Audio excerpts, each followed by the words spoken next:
사랑하는 성도 여러분, 혹시 쪽지 한 장의 힘을 믿으십니까? 그 믿음의 쪽지 한 장이 얼마나 큰 힘이 있는지 제가 이야기 하나를 소개시켜 드리겠습니다. 때는 1925년 그 보험회사에 근무하는 베버리 셰어라는 한 청년이 있었습니다. 당시 미국은요, 극심한 그 불황으로 그 회사마다 그 혹독한 구조 조정 그리고 임금 삭감 등으로 나라가 많이 어려웠습니다. 어느 주일날 아침 그는 그 찬송가를 연습하기 위해서 피아노 앞에 앉았습니다. 그런데 회사 문제로 인해서 좀처럼 마음의 안정을 찾을 수가 없는 거예요. 그때 그 셰아는 건반 위에 조그만 종이 쪽지 하나를 발견하게 됩니다. 거기에는 이런 내용이 있었어요. 주 예수보다 더 귀한 것은 없네. 이 세상 부귀와 바꿀 수 없네. 그것은 어머니 레아 밀러가 괴로워하는 아들을 위해서 적어놓은 간단한 시였습니다. 어머니는 아들이 삶의 우선순위를 분명히 정하기를 원했습니다. 셰아는 이 시를 읽고 큰 감명을 받았습니다. 그리고 이 시에 곡을 붙여서 1929년 찬송가를 만들었죠. 이 곡이 바로 우리가 너무너무 잘 알고 있는 찬송가 94장 주 예수보다 더 귀한 것은 없네입니다. 삶의 우선순위가 바르게 잡힐 때 삶의 방향도 끝이 납니다. 제가 한 번 더 말씀드리겠습니다. 삶의 우선순위가 바로 잡힐 때에 삶의 방황이 끝이 납니다. 오늘 본문은 정렬, 조정, 즉 얼라이먼트에 관해서 말씀하십니다. 우리의 삶의 현장에서 하나님과 이웃 그 사이에 우리의 우선순위를 간단하게 그리고 하지만 명확하게 말씀해주고 계신 것입니다. 첫째 우선순위는 예배입니다. 예물을 제단에 드리는 것이 우리 삶의 가장 바탕이 되어야 합니다. 즉 하나님께 우리의 삶을 드리는 예배로서의 삶이 분명히 바탕이 되는 것 맞습니다. 그런데 하나님은 우리의 예배를 온전히 받기를 원하시는 분이십니다. 온전한 예배는 어떤 예배일까요? 본문에서 하나님은 예물을 받으시면서 예물을 드리는 자의 속사정을 지금 보고 계시잖아요. 즉 예물이 드려지는 자의 그 겉모습 뿐만 아니고 속모습이 다른 것에 대해서 하나님이 그건 아니지 라고 말씀하시는 것 같아요. 하나님은 우리의 삶이 온전하게 되고 그 온전한 삶을 통해서 하나님은 함께 기뻐하기를 원하시는 분이십니다. 그리고 예물보다도 그의 삶을 받으시는 분이 바로 우리 하나님이십니다. 믿음과 삶이 일치하지 않을 때 그것을 계속 방치하게 된다면 아주 위험합니다. 빨리 우리는 얼라이먼트 조정해야 됩니다. 하나님은 예배의 중요성으로 이웃과의 관계 회복을 통한 하나님의 예배의 온전성을 연결시켜 주고 계세요. 예전에 제가 오래된 중고차가 있었는데요. 그 차를 몰 때 이야기입니다. 한날은 밤이었어요. 그 밤에 운전을 하는데 큰 사고가 날 뻔한 적이 있어요. 운전을 하다가 좀 제가 피곤했는지 저도 모르게 이제 졸음 운전을 하게 된 거예요. 졸음 운전을 하면서 가는데 그게 몇 초였는지는 모르겠어요. 잠깐 졸음 운전을 했는데 눈을 떠보니까 제가 1차선에서 2차선으로 가 있는 거예요. 그러면서 차가 자동으로 가차선으로 붙어서 가고 있는 거예요. 어떤 자동 장치가 있나요? 그건 아니죠. 옛날 차인데 그건 아니죠. 혹시 이 원인을 우리 아마 여러분들 아실 텐데 차들이 그런 경우가 오래된 차들은 그런 경우가 있죠. 왜 그러냐면 타이어의 휠 얼라이먼트가 맞지 않아서 그렇습니다. 즉 자동차의 바퀴가 휠 얼라이먼트가 맞지 않을 때 운전대를 한번 놔보십시오. 그러면 차가 왼쪽이든 오른쪽이든 쏠려서 가게 돼 있어요. 그대로 가면 사고가 나는 거죠. 그런데 신기한 것은 여러분들 휠 얼라이먼트가 어긋났다 그래서 내가 그것을 바로잡을 수 있나요? 차를 내려서 타이어를 유심히 봤어요. 유심히 봤는데 그게 우리 눈에는 이 타이어가 어긋난 것이 잘 보이지가 않아요. 이게 과연 몇 도 정도가 뒤틀어져 있을까요? 실은요, 그 타이어 앞바퀴가 이것이 2도, 3도?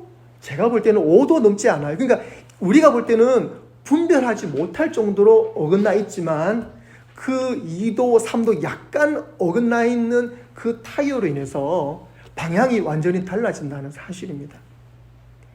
오늘 하나님께서 우리에게 말씀하시는 것 바로 그 얼라이먼트입니다. 나는 신앙생활 잘하고 있는데 이 정도면 괜찮지 않아? 그런데 우리가 그렇게 신앙의 얼라이먼트가 잡혀져 있지 않을 때 우리는 어느 순간 잘못된 길로 갈 수 있다는 사실입니다. 그래서 하나님은 오늘 우리에게 분명히 말씀하십니다. 그것은 너희가 제단에 예물을 드리러, 예배를 드리러 나올 때에 오다가 혹시 생각해서 내가 그 친구와 혹시 무엇이 잘못되었나? 그런 마음에 꺼리낌이 있다면 예물을 제단 앞에 잠시 내려놓고 가서 그 친구와 화해를 하고 와서 편한 마음으로, 기쁜 마음으로, 정말 감사한 마음으로 예배에 집중하라는 사실입니다. 그렇게 우리는 얼라이먼트 예배를 바로 잡아야 합니다. 마태복음 6장 33절에 말씀하십니다. 그런즉 너희는 먼저 그의 나라와 그의 의를 구하라. 그리하면 이 모든 것을 너희에게 더하시리라. 데살로니가 전서 5장 23절에 말씀하십니다. 평강의 하나님이 친히 너희를 온전히 거룩하게 하시고 또 너희의 온 영과 혼과 몸이 우리 주 예수 그리스도께서 강림하실 때에 흠없게 보존되기를 원하노라. 사도 바울은요, 우선순위를 영, 혼, 몸의 순서로 말했어요. 몸이 먼저고 혼, 영 아닙니다. 예수님이 강림하실 때에, 재림하실 때에 흠없게 보존되는 순서가 바로 영과 혼과 몸입니다. 쉽게 말씀드려서 우리의 속사람, 믿음을 바로 잡아야 합니다. 그럴 때에 자동적으로 우리의 몸도 따라오게 되어 있습니다. 이것이 순리인데 우리는 보통 그 보이는 몸을 먼저 중요하게 생각하고 가꾸는 것을 좋아합니다. 그리고 혼과 영은 이제 이 뒤로 물러나게 되는 거지요. 그래서 내 상황에 맞게 믿고 내 상황에 맞게 예배드리고 내가 편한 대로 믿음 생활하는 경우가 우리가 있습니다. 하나님의 우선순위를 주목해야 합니다. 너희는 먼저 그의 나라와 그의 의를 구하라. 그리하면 이 모든 것을 너희에게 더하시리라 라고 약속하셨어요. 하나님의 축복은 우선순위가 바로 잡힌 자에게 이 모든 것을 더하신다라고 약속하셨습니다. 사랑하는 성도 여러분, 혹시 하나님 나라보다 먼저, 그보다 먼저 내가 바라는 것이 있습니까? 나에게 새로운 도전이 생겼어. 성능 좋은 자동차가 필요해. 눈가에 주름을 좀 폈으면 좋겠어. 우리 아이들의 학업이 좀 올랐으면 좋겠어. 내 직장에 승진이 좀 빨리 왔으면 좋겠어.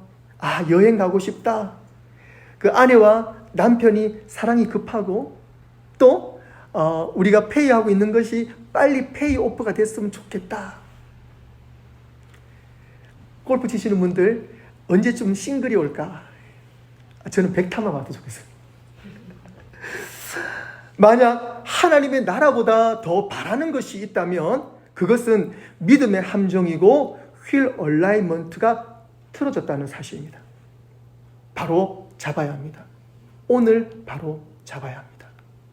바로 잡을 때 하나님은 이 모든 것을 너희에게 더하시겠다라고 약속하셨습니다. 하나님의 나라와 의를 구하기 위해 우리가 바로 잡아야 할 것이 또 무엇이 있습니까? 본문 말씀처럼 먼저 이웃과 관계가 바로 잡아져야 합니다. 마태복음 7장 5절에 말씀하십니다. 외식하는 자여 먼저 내 눈 속에서 들보를 빼어라. 그 후에야 밝히 보고 형제의 눈 속에서 티를 빼리라. 여기서 순서가 있습니다. 이웃과의 관계를 바로 잡을 때를 기준합니다. 그것은 남 탓을 하기 전에, 이웃 탓을 하기 전에, 당신 탓을 하기 전에 먼저 먼저 내 모습을 볼 수 있어야 한다는 사실입니다. 그것이 우선순위입니다. 나를 먼저 보고 상대를 보는 것, 그것이 순서입니다. 우리가 참 잘하는, 우리가 정말 특별한 장기가 있어요. 그것은 상대의 티를 너무너무 잘 본다는 것입니다. 그 옛말에 귀신같이 안다. 나를 아는 것이 아니라 상대의 어떤 티를, 잘못을 귀신같이 잘 아는 거죠. 틀린 말이 아닙니다. 사탄은요, 우리의 일거수일투족을 잘 알아서 늘 기회를 넘보면서 과거의 잘못과 실수를 끄집어내어서 상대를 공격하는 것에 대해서 너무너무 우리를 잘 도와줍니다. 그래서 상대의 작은 그 티 하나도 열을 올리며 티끌을 빼내려고 합니다. 당신 그거 잘못됐어. 그런데 사실은 자기에게 들보가 뭐냐면 이거예요. 지금 우리 천장에 보이시는 이 기둥, 나무 기둥이 이게 들보거든요. 이 기둥처럼 이것이 내 눈에 박혀 있는데 이거는 못 보고 상대의 작은 티끌 하나를 보고 뭐라고 하는 것이 바로 우리의 모습이라는 사실입니다. 그래서 이웃과의 관계에서 먼저는 내 눈에 들보부터 빼는 작업을 해야 합니다. 이웃과의 관계에서 내 자신을 먼저 돌아볼 때 분명 관계가 더 좋아질 것입니다. 이것이 우선순위의 순서입니다. 이것이 순리입니다. 이것이 말씀대로 사는 지름길이고 이것이 바로 생명의 삶의 시작입니다. 오늘 본문 마태복음 5장 23절 24절 그러므로 예물을 제단에 드리려다가 거기서 내 형제에게 원망 들을 만한 일이 있는 것이 생각나거든 예물을 제단 앞에 두고 먼저 가서 형제와 화목하고 그 후에 와서 예물을 드리라.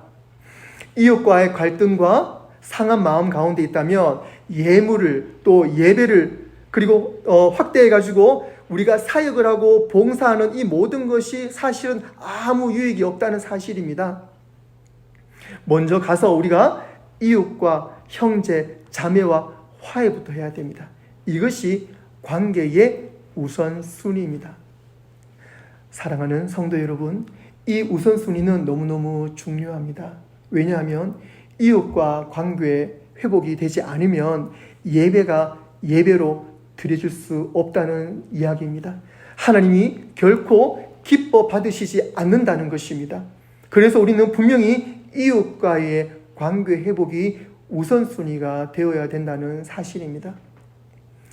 제가 한 번 더 말씀드리지만 그 이웃이라 그러면 옆집 토마스 뿐만 아니고요. 제가 한 번 더 말씀드리겠습니다. 예, 이웃의 첫 번째는 우리 귀한 남편, 우리 귀한 아내, 우리 아이들, 우리 어머니부터 시작해서 이웃이에요. 그래서 우리가 그 이웃부터 먼저 사랑하고 우리 교인들끼리 사랑하고 우리 옆집 토마스, 우리 옆에 제인 다 사랑하면서 그렇게 예수 그리스도의 사랑으로 이웃과의 관계가 회복되고 난 다음에 하나님은 잘했어 자 나에게로 와서 나와 함께 예배 드리자. 그것이 바로 우리 하나님의 마음이에요. 다음으로 나 자신 내면을 바로 잡아야 합니다. 내 내면을 얼라이면 다시 해야 돼요. 마태복음 22장 37절로 40절까지 우리 함께 읽겠습니다. 시작. 예수께서 이르시되 내 마음을 다하고 목숨을 다하고 뜻을 다하여 주 너의 하나님을 사랑하라 하시니 이것이 크고 첫째는 계명이요 둘째도 그와 같으니 내 이웃을 내 자신과 같이 사랑하라 하셨으니 이 두 계명이 온 율법과 선지자의 강령이니라. 아멘. 마음의 순서를 바로 잡아야 합니다. 네 마음을 다하여 주 너의 하나님을 사랑하라. 아멘. 이것이 첫째 계명이죠. 마음과 목숨과 뜻을 다해. 이건요, 좀 쉬운 표현을 하면 우리 마음, 그죠? 그리고 목숨, 우리의 몸, 그리고 뜻, 우리 어떤 정신까지도 모든 것을 focus on 어디에요? 하나님을 사랑하는 쪽으로 우리가 맞춰야 됩니다. 그것이 이 예배잖아요. 그래서 하나님을 사랑하는 쪽으로 우리가 초점을 맞추어야 되는데 이거 첫 번째고, 둘째로 그와 같으니 뭐죠? 둘째도 그와 같으니 뭐죠? 이 같은 내용이란 말이에요. 그래서 이웃을 사랑하는 것, 하나님을 사랑하는 것처럼 또 이웃을 사랑하는 것, 그렇게 같은 계명으로 말씀하시죠. 그런데 여기에 보석 같은 뜻이 숨어 있어요. 그것은 하나님을 사랑하는 것, 이와 같이 이웃을 사랑하는 것인데, 그것을 어디에 비유하고 있냐면 내 자신을 사랑하는 것 같이 사랑하라. 여러분들 좀 어떻게 감이 오세요? 자, 그렇다면 이것이 하나로 묶어지는 거야. 내가 하나님을 사랑해요. 그렇죠. 이웃도 사랑해요. 또 누구를 사랑해야 돼요? 또 여러분들 어떤 거룩한 프라우드가 있으세요? 어떤 자존감이 튼튼하세요? 건강하세요? 우리가 하나님을 사랑하면 하나님은 우리를 사랑하시는 분, 그리고 우리가 또 우리가 사랑의 존재라는 사실을 우리가 깨달아야 됩니다. 즉, 저와 여러분은 예수 그리스도의 피로 값주고 사신 거룩한 하나님의 자녀입니다. 존재입니다. 그래서 가장 귀한 존재, 나는요. 그래서 내가 내 스스로는 사실 값을 매길 수가 없어요. 그런데 우리는 함부로 내가 내 스스로 값을 매겨요. 나는 왜 그럴까? 나는 왜 이리 못났지? 나는 왜 이리 못하지? 나는 아니야. 나는 틀렸어. 이렇게 내가 나를 값을 매길 때가 있어요. 나는 예수님으로 채워진 가장 거룩한 자존감으로 세상에서 사탄 마귀를 밟고 일어서야 되는 능력의 하나님의 자녀이고 하나님의 아들이고 딸들입니다. 그런 나를 또한 사랑하는 줄 알아야 됩니다. 그래서 우리가 하나님께 예배를 드릴 때에 우리가 하나님, 예물이 여기 있습니다. 저 예물 받아주십시오. 그런데요, 진짜 사실은 하나님은요, 우리가 드리는 주머니에 있는 얼마, 아니면은 제가 정성스럽게 만드는 음식, 그런 예물보다도 하나님은 무엇을 받기를 원하세요? 하나님은 저와 여러분들 받기를 원하세요. 아멘. 오늘 이렇게 그 십자가 앞으로 나와서 주님을 예배하는 예배자의 모습, 이렇게 우리가 우리의 모습으로 주님 앞에 거룩하게 드리시는, 하나님, 저는 정말 주님의 자녀입니다. 정말 주님이 아니면 저는 살아갈 수가 없는데 제가 이렇게 오늘 또 이렇게 하나님의 자녀로 살아갈 수 있고 오늘 또 이렇게 예배 드릴 수 있음에 감사합니다. 하나님, 오늘 저를 받아주십시오. 이러한 거룩한 자녀로 주님께 나가야 돼요. 그래서 우리의 모습을 사랑할 수 있어야 돼요. 그래서 우리의 모습을 온라인 못해야 돼요. 바로 잡아야 돼요. 우리가 하나님 안에서 우리의 모습을 바로 잡아야 돼요. 거룩한 자존감, 거룩한 프라우드, 거룩한 믿음, 거룩한 우리의 삶의 모습으로 바로 잡아야 돼요. 그것이 바로 하나님께서 우리에게 원하시는 것입니다. 우리의 마음 너무너무 중요합니다. 출애굽기에 여러분들 이렇게 유명한 이야기들 있잖아요. 출애굽 사건을 보면은요, 정말 말씀 볼 때마다도 은혜로워요. 제가 여러분들 홍해 이야기 몇 번 나눴잖아요. 그러고 난 다음에 40년 광야 생활을 하는 거지요. 광야 생활 하다가 어느 순간 보니까 벌써 가나안 땅이 보이는 것 같아요. 그래서 가데스 바니아를 지나가면서 저 멀리 가나안을 보면서 이제 그 모세가 정탐꾼을 보냅니다. 12명의 정탐꾼을 보내요. 스파이를 보냅니다. 그래서 여호수아와 갈렙 그리고 12명을 보내요. 그래서 40일 동안 숨어서 정탐을 하고 난 다음에 돌아옵니다. 여기서 여러분 두 가지의 모습을 볼 수가 있어요. 그게 뭐냐면, 갔다 오고 난 다음에 이스라엘 백성들이 그럽니다. 어땠어? 가보니까 어땠어? 그러니까 10명의 정탐꾼이 그럽니다. 큰일 났어. 거기는 큰 거인들이 있는데 우리는 메뚜기야. 우리는 도저히 그 가나안으로 들어갈 수 없어. 우리는 들어간 즉시 우리는 죽음이야. 우리는 도저히 갈 수 없어. 라고 10명이 말했어요. 그런데 두 명 여호수아와 갈렙이 그럽니다. 아니야. 저들은 우리의 밥이야. 하나님께서 약속하신 땅이 맞아. 젖과 꿀이 흐르는 땅이 맞아. 포도송이가 이만해. 정말 좋은 땅이 흘러. 그리고 그것은 하나님께서 우리에게 약속하신 곳이 맞아. 우리는 하나님과 함께 간다면 우리는 갈 수 있어. 라고 했습니다. 그런데 이스라엘 백성들이 10명의 말을 듣고는 다들 떨면서 우리가 왜 이곳까지 와서 고생을 하냐고, 우린 갈 수 없다고 했던 그 모든 사람은 결국은 들어갈 수가 없었어요. 제가 왜 이 말씀을 드리냐면 마찬가지입니다. 우리의 마음 가운데에 10명의 부정적인 정탐꾼이 혹시 있지는 않습니까? 우리는 갈 수 없어, 할 수 없어. 사실은요, 그곳에 가나안의 성에 거인이 있는 것은 맞아요. 그런데 실질적으로 이들이 들어가지 못했던 게 그 거인들이 공격을 해서 그 거인들과 싸워서 못 들어간 것 아니잖아요. 그 거인들은 한 게 없어요. 가나안에 있는 그 군인들은 한 게 없어요. 단지 이들이 10명이 그냥 쫄아서 그냥 혼자서 벌벌 떨다가 40년 광야 생활하다가 그냥 거기서 다들 그냥 돌아가신 거예요. 중요한 것은 하나님이 하십니다. 그 믿음을 가지고 우리는 하나님 약속한 곳으로 가는 거예요. 그러면 하나님께서 우리를 가나안으로 들려보내주세요. 그리고 하나님의 역사하심이 우리를 통해서 이루어지는 거거든요. 우리 마음에 10명의 정탐꾼을 물러나게 하시기 바랍니다. 아니면 그 마음을 다시 회유하세요. 그래서 할 수 있어. 우리 같이 가자. 사랑하는 성도 여러분, 하나님은 우리의 진정한 예배를 받으십니다. 받기를 원하시고 우리는 하나님께 거룩한 예배를 올려드릴 수가 있어요. 우리가 너무너무 잘하고 있어요. 잘하고 있는데 우리가 이 모습에서 다시 한 번 더 우리의 모습을 주님 앞으로 계속 내어드리고 주님 앞에 들어가서 말씀 안으로 들어가서 기도로 들어가서 계속 우리의 삶이 조명돼야 돼요. 말씀으로 열려지고 기도로 열려지고 계속 조명되면서 우리가 잘 가고 있는지 계속 우리의 모습을 얼라이먼트 조정을 해야 돼요. 그래서 하나님께서 기뻐하시는 예배, 그것은 곧 하나님은요 우리에게 많은 것을 준비하시고 축복의 하나님이시고 사랑의 하나님이시잖아요. 우리가 하나님 안에서 얼라이먼트가 바로 이루어질 때에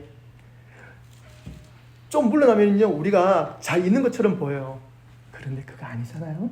우리가 더 기도하고 말씀 안으로 들어가서 계속 조명되어져서 얼라이먼트가 바로 잡아져서 하나님께서 진정으로 기뻐하시는 예배, 우리 버지니 한빛교회가 그러한 교회로 더욱더 성장되어질 때에 하나님은 우리 교회를 하나님께서 정말 귀하게 드시고 저와 여러분들을 정말 귀하게 드시고 정말 하나님의 꿈이 저와 여러분들을 통해서 이루어지는 역사가 있을 줄로 믿습니다. 그러한 거룩한 성도가 되시기를 주님의 이름으로 축원합니다. 아멘. 기도.